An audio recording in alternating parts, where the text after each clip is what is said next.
a cúpula do partido de pegar R$1,5 bilhão. Vamos ver os 8 denunciados? Olha só.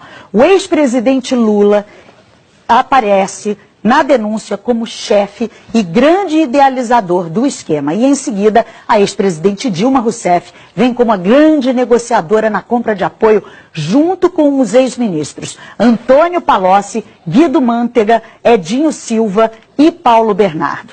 A senadora Gleisi Hoffmann, atual presidente do partido, e o ex-tesoureiro João Vacari Neto completam a cúpula petista de denunciados. Rodrigo Janot mostra como os acusados montaram uma rede de arrecadação de propina no governo, principalmente via Petrobras. O ex-presidente Lula foi apontado como líder do esquema e, por isso, se condenado, pegaria uma pena maior, não é, Juliana? Chico, a Ana Luísa mostrou aí todos os nomes dessa nova denúncia, né? E para o Procurador-Geral da República, Lula foi o grande idealizador dessa organização criminosa. O Ministério Público somou pagamentos de vantagens indevidas a Lula de R$230 milhões por suposto favorecimento às empreiteiras Odebrecht e OAS. A denúncia analisou o esquema desde 2002. A cúpula do PT cometeu, pelo menos durante 14 anos, crimes contra a administração pública, segundo o Procurador-Geral da República. Na denúncia, ele fala que o esquema envolveu órgãos como Petrobras, BNDES e Ministério do Planejamento, e que o esquema permitiu que os 8 petistas recebessem de propina quase R$1,5 bilhão. O procurador diz que só na Petrobras o prejuízo gerado foi de pelo menos R$29 bilhões. O documento fala que Lula foi um dos responsáveis pela constituição da organização e pelo desenho do sistema de arrecadação de propina, seja porque na qualidade de presidente da República por 8 anos, atuou diretamente na negociação espúria em torno da nomeação de cargos públicos com a intenção de obter de forma indevida o apoio político necessário junto ao PP, Partido Progressista, e ao PMDB, para que seus interesses e do seu grupo político fossem acolhidos no Congresso Nacional.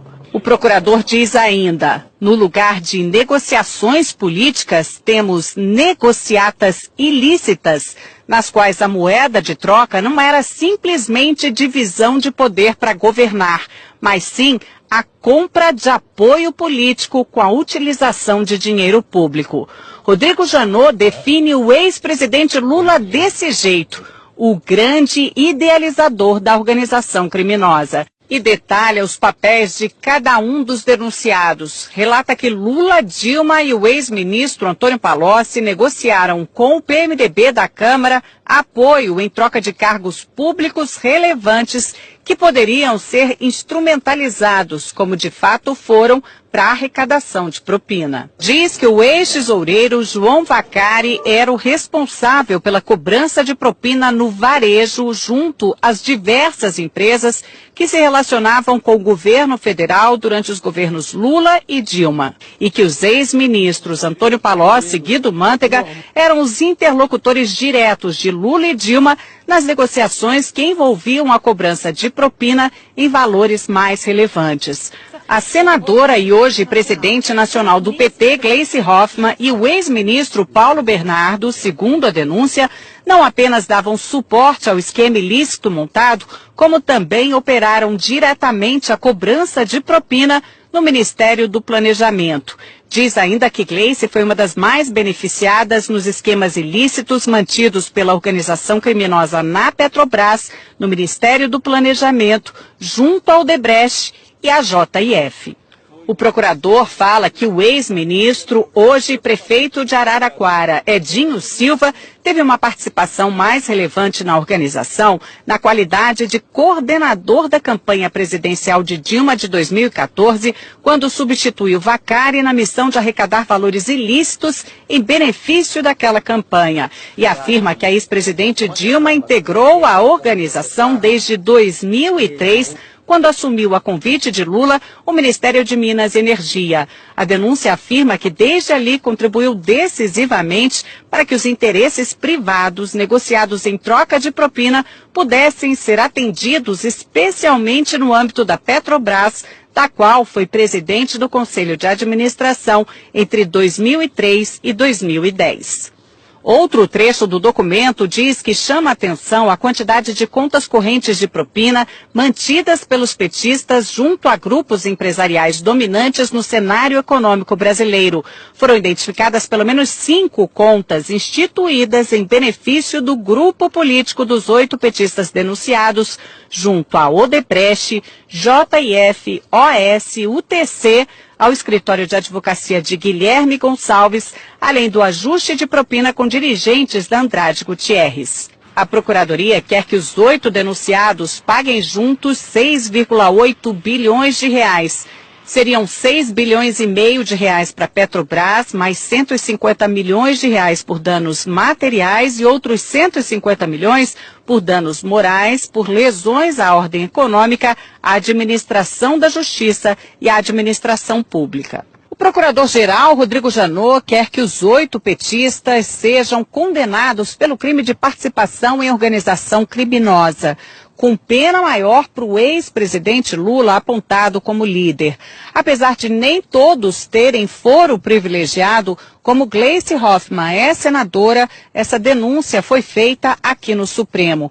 Agora, cabe ao ministro Luiz Edson Fachin, relator da Lava Jato, notificar os denunciados para que eles apresentem a defesa, para então levar o caso até a 2ª turma aqui do tribunal, que vai decidir se eles viram ou não réus. Dos 8 denunciados, só os ex-ministros Edinho Silva e Guido Mantega ainda não são réus na Lava Jato. Lula já é réu em 5 ações penais, 3 em Brasília e 2 no Paraná, sendo que em uma delas já foi condenado e recorre em liberdade.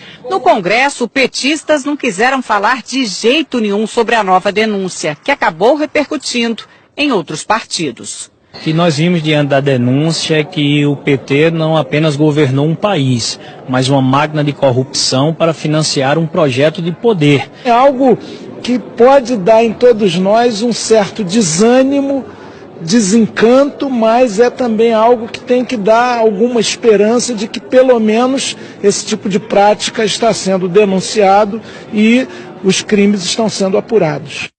A assessoria de Dilma Rousseff diz que não foram apresentadas provas ou indícios de materialidade de crime e que a denúncia não tem fundamento e que caberá ao Supremo garantir direito de defesa e rejeitar a denúncia. O ex-presidente Lula disse que não conhece o teor da denúncia, que esse é mais um exemplo de mau uso das leis para persegui-lo, que não praticou qualquer crime, muito menos participou de uma organização criminosa. Afirmou que a denúncia é uma ação política. A defesa de Paulo Bernardo afirmou que não teve conhecimento da denúncia. Gleice Hoffmann afirmou que a denúncia não tem qualquer fundamento. A defesa de João Vacari Neto declarou que a denúncia é totalmente improcedente. A defesa de Guido Mantega afirmou que é no mínimo contraditório que a Procuradoria-Geral da República resolva oferecer denúncia, usando como prova basicamente a palavra de delatores, num dia em que o Brasil se depara com a disposição de delatores à dissimulação. Edinho Silva afirmou que sempre agiu de forma ética e legal. A defesa de Antônio Palocci não quis se manifestar. Ana, Chico. Obrigada, Juliana. Os valores da propina impressionam demais. 1,5 bilhão de reais. É dinheiro que não acaba. A gente vai a Brasília conversar com Alexandre Garcia. Alexandre, os valores são inacreditáveis, né? Pois é, as pessoas comuns não fazem ideia aí do que seja 1,5 bilhão, né? 1,5 bilhão atribuídos pela Procuradoria-Geral da República a 8 pessoas. Mas é mais ou menos como multiplicar aquele apartamento banco do Gedel por 30 vezes o que foi contado ontem na Bahia. E Janot, que confessou ter agido por medo e não por coragem, né, ao reagir às novas revelações envolvendo o procurador Marcelo Miller e a JBS, e que parecia atingido por uma flechada de Joesley, mostrou que ainda tem flechas e alvejou ontem, como a gente viu aí, uma parte do esquema petista, né, desde ex-presidente da República até a presidente do partido. Reagiu E não se sabe se já usou todas as flechas ou ainda haverá mais bambu nesses 10 dias depois de homologada a colaboração premiada do doleiro do PMDB, Lúcio Funaro. Olha, aquele apartamento emprestado na Bahia cheio de dinheiro é um retrato da corrupção brasileira.